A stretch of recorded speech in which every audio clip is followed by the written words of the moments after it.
Hello everyone and welcome back to Let's Play Sonic Advanced. In the last part we went through the first two acts of the game as Sonic and Tails respectively, first two zones rather. I think I do that a lot for Sonic games. And now we're in Casino Paradise with Knuckles. Casino Paradise is the usual casino place. We got some little slot machines, some bumpers that'll bump you all over the place. By and large, it's casino night again. And Knuckles himself is more or less his Sonic 3 and Knuckles self, again, with some added little bits here and there. For instance, you can still press and hold the jump button to glide from left and right, slowly descending. You can't use it to ascend, but you can at least get some good distance out of it. You can press left and right to change direction accordingly, and if you make contact with enemies with your fists while you're flying forward, you'll knock them out. If you try to do that while underwater, you'll still swim, but it's more or less just a slower version of his glide. But if you jump or glide into a wall, you can still climb on it as well. With that said, it's relatively slow, and while it helps you get to certain routes that other characters can't get to as easily, I don't find it as useful as its incarnation in, say, Sonic 3.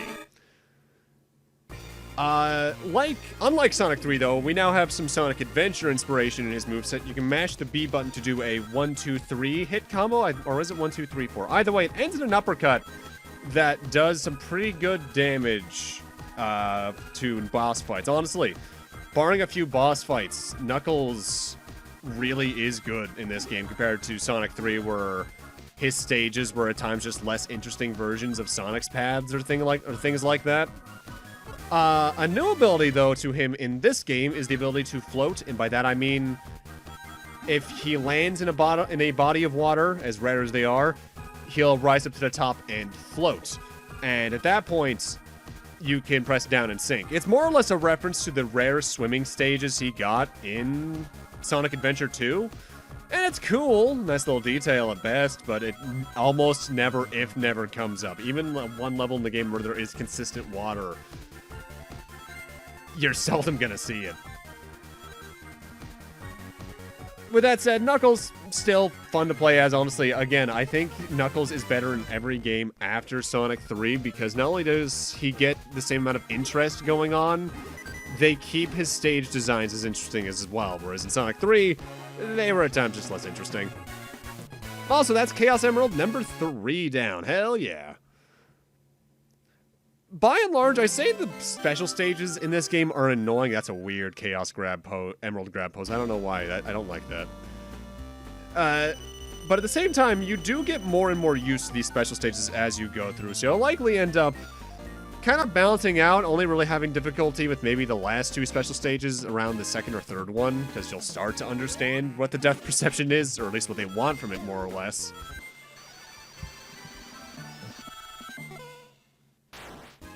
With that said, I will give the Sonic Advance games credit.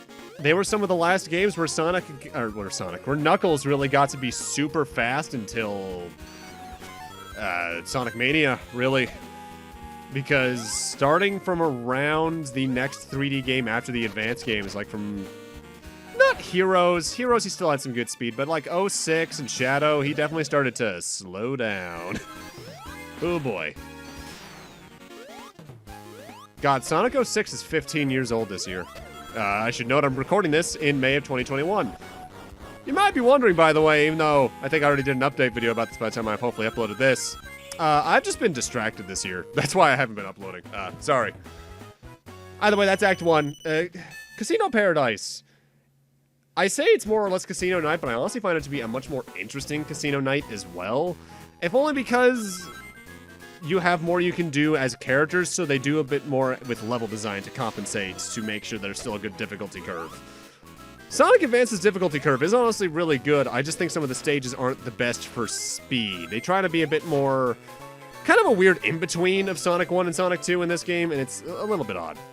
Not to mention, I also just don't have as much experience, as I mentioned last time, as I do with Sonic Advance 2 and 3, and even then, those are experiences I don't wish to remember, but I'll get to those when I eventually get to those games. Now, the game's plot, just from that little intro cutscene, is relatively straightforward. Eggman's evil, stop him. But I was reading the manual, in between parts. And it is almost funny how the plot of this game is, just from the story pages in there. For instance, and I quote directly from the manual, "The evil scientist Dr. Eggman has hatched another dastardly plot. He plans to build a Dr. Eggman empire by turning all the animals into robots like he's been doing since Sonic 1. If I gather all 7 Chaos Emeralds, I'll gain unimaginable power. You can't just watch your comrades become tools of Dr. Eggman. Command Sonic, and others, as he dashes into action along with his pals, Amy, Knuckles, and Tails, to stop Dr. Eggman." Wow, Tails gets last billing? That's just rude.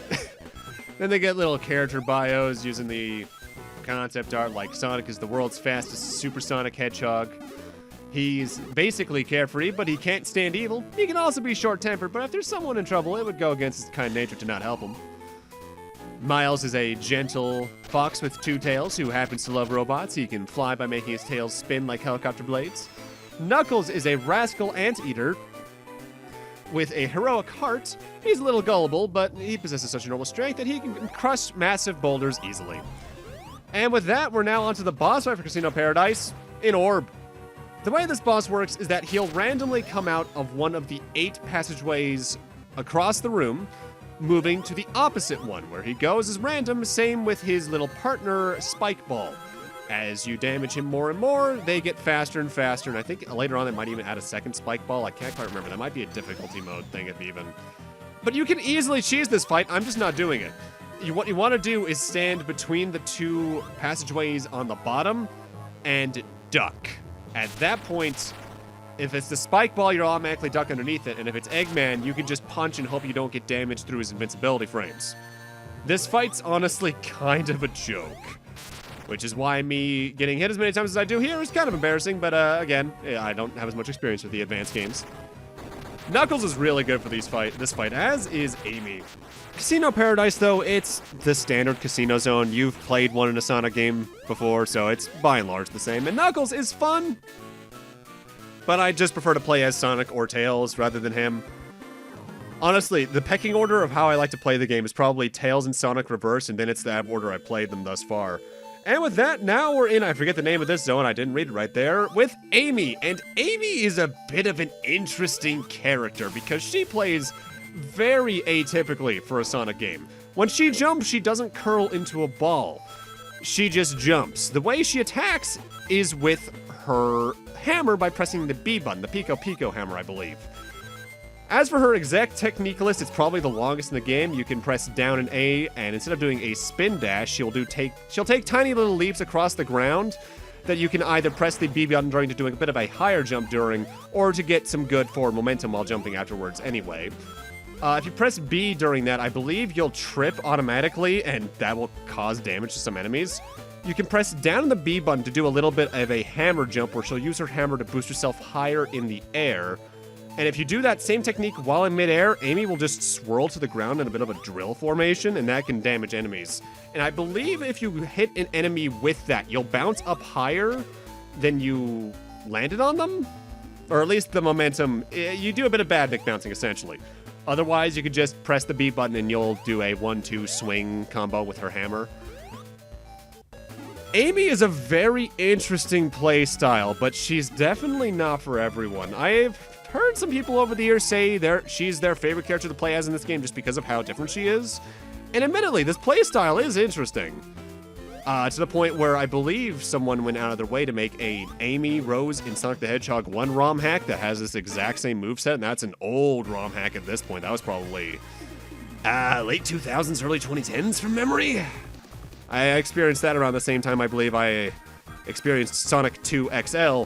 Oh man, playing Sonic ROM hacks back in middle school was a trip and a half. I should really take a look at some of the Sonic hacking contest stuff at some point. There's some fun stuff that comes out of there based off some Call Me Johnny streams. With that said, continuing on where I was in the manual a moment ago, the last 2 character bios are for Amy and Eggman. Amy is a cheerful and peppy hedgehog who's decided she is Sonic's girlfriend. Don't do that. That is not okay. She may be cute, but her Pico Pico hammer makes her a formidable foe. And Dr. Eggman, aka Dr. Robotnik, Dr. Eggman's a mad scientist who is Sonic's archenemy. He has launched a host of evil plots only to see them foiled by Sonic. The manual is, it's interestingly both detailed and lacking. Like, the plot synopsis is as generic as you get for a Sonic game. But when you get to the multiplayer stuff this game has, it gets kind of in-depth, because there's a surprising amount you can do in this game for multiplayer. Like, there's race modes, there's Chow collecting modes, where Chow are located across stages, and you have to race people either in teams or 1v1, v1, v1, free-for-all, that's the word for that, to find as many as you can. And interestingly, every character has a unique team play action in that mode, where I think when Sonic is spin dashing, for instance, if your partner walks into you, you'll dash them forward. Tails can pick up your partners. Knuckles can have people ride on him as he glides. And I think Eggman... not Eggman. If Amy hits their teammate with her hammer, they'll soar to the air as if they jumped on a spring. And that's another thing Amy can do now I think about it. Based off that, if you hit a spring with Amy's hammer, she will fly so much further and so much faster than anyone else would if they hit that same spring. If you're having trouble reaching certain jumps with Amy, I'd recommend going to the nearest spring and hitting your hammer with it to see if that's what they intend for you to do. Ice Mountain Zone, though, if I'm recalling the name of this place correctly, I hope to God I am, otherwise that's just embarrassingly dumb, is your generic ice and water level for the game. You got the usual slipping and sliding and some freezing traps. You got some water in certain sections that if you're in too long, you'll start to drown, so make sure you see, if you think you're running low on time, stay near some water bubbles. But unlike most water levels in Sonic games, at least Sonic 2 onwards, while you can stick to the higher level design to generally avoid the water, you're always forced to go into the water, I think, in both acts eventually. So make sure you get to experience Tails swimming and Knuckles floating while you can. It's not around much. Now, I should note, we've now played as all 4 characters in the game. And the way I'm handling the rest of the game therein is I'm playing through them as all 4 characters, because you need to do that to get the true ending anyway. But as for playing through the main footage on the LP, we're only going to see Sonic's take through the next levels from here on out. I know some people would like to say maybe show off one level with each character from here on, but I'll just stick with Sonic, because I feel it's what most people are probably interested in anyway, if they're watching this for just to see the level designs fresh and all that. I'll show off the character endings anyway, by and large. Though there is notably one other character I technically haven't played as. Sort of. Essentially, if on the character selection screen you highlight Sonic, you don't select him, he's just highlighted, and you press up, right, down, right, L, right, R, right, A, you should hear a ring collection chime. At that point, if you select Sonic and then whatever level you'll go into, you'll be playing with Sonic and Tails, like it's Sonic 2 and Sonic 3. With that said, that comes with the usual trappings of having AI Tails with you. Sometimes he'll jump as you jump, hit the enemy first, and you'll just soar right past them into a bottomless pit, or he'll cause you to get hit by dumb shit. I believe you can use him to fly, maybe, but by and large, it's not too useful. It doesn't get you any extra endings from my memory. It's just a nice little hidden secret there that you can technically also do just by playing the game in multiplayer. Now, I'm going to be taking a very specific route in Ice Mountain 2 for a very interesting but dumb reason. You see, there are 7 Chaos Emeralds we need to collect in the game. However, you can only get Chaos Emeralds in 6 of the zones of the game. Because of that, Ice Mountain is the only zone in the game that has a special spring in both acts. So I need to take a very specific path to get 50 rings and get the special spring so that I can get the next Chaos Emerald. And this route can be a little bit tricky because you may have noticed I went past a zipline earlier, and I believe I'm coming up on another one relatively shortly. I forget if it's in Act 1 or Act 2, but one of the ziplines in this zone is very dickish, and then right after it, there is a spring that you will likely hit if you're going at max speed and just get bounced off the platform, and then you can't go that route. So make sure you take some of the zip lines here kind of slow so you can momentum yourself around correctly. But right here is the oddly hidden 5th special spring, but okay. From my memory, the future Sonic Advance games get rid of this issue, quote-unquote, by changing the way the special stages work so that it's closer to what Sonic 2 and 3 did in a way, but also further. Sonic Advance 2 is probably by and large the most traditional way of doing Sonic special stages, whereas this is kind of closer to the special rings from Sonic 3. Sonic Advance 3 has interesting ideas for everything it does. Not many even that good, but at least its soundtrack's good. That level design is awful, though. Oh boy. Oh boy. That said, I love this special stages color palette. I don't know why I've always liked gray/silver and blue color palettes. It just looks cool. If I were to rate Sonic Advance just in terms of pure stage difficulty, it's probably one of the easier Sonic games as long as you're not, like, super reckless or trying your best to die at every single second. Partially because it's not super trap heavy. Like, you got the occasional spikes, of course, but there's not too many bottomless pits in this game until, like, the last zone. There's not too many crusher segments. There's not even a couple ways you can really get crushed outside of the occasional moving platform. It's a very safe Sonic game, which makes me wonder if that's why they either increased the amount of the bottomless pits in Sonic Advance 2 onwards, or if that's why they just increased the general speed so that the traps could be more hazardous. Also, nice little detail. I like that the plane that Sonic's flying there is actually his plane. The one from Sonic 2 versus I think the Tornado 2 it was from... Was that first in Sonic 3 or was that first in Sonic Adventure? I think that was Sonic Adventure. It's been a while. I haven't played many Sonic games in recent years, even on my own time, so my familiarity with the lore has decreased a little bit. Mind you, it would help if Sonic actually got games, because Sonic Forces and Mania came out the same year, barring the Mania Plus DLC from memory, and that was the last time we got a Sonic game. That wasn't like, the Forces mobile game, I think, came out after that whole thing.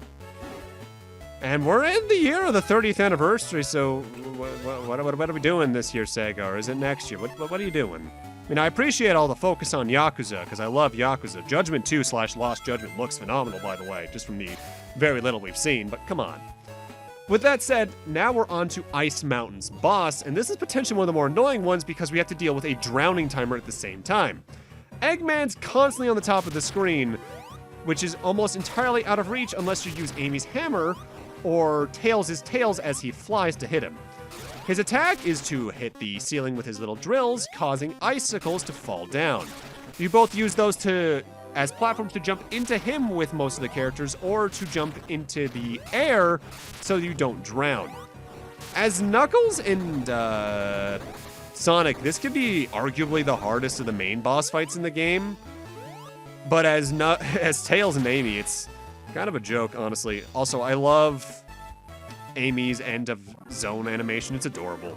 Again, the sprite work on Sonic Game Boy Advance games was phenomenal. But with that, I'm going to need to end this off here. Thank you guys for watching, and in part 3, we're heading back to play as Sonic through a majority of the game's remaining stages, if memory serves. See you guys then!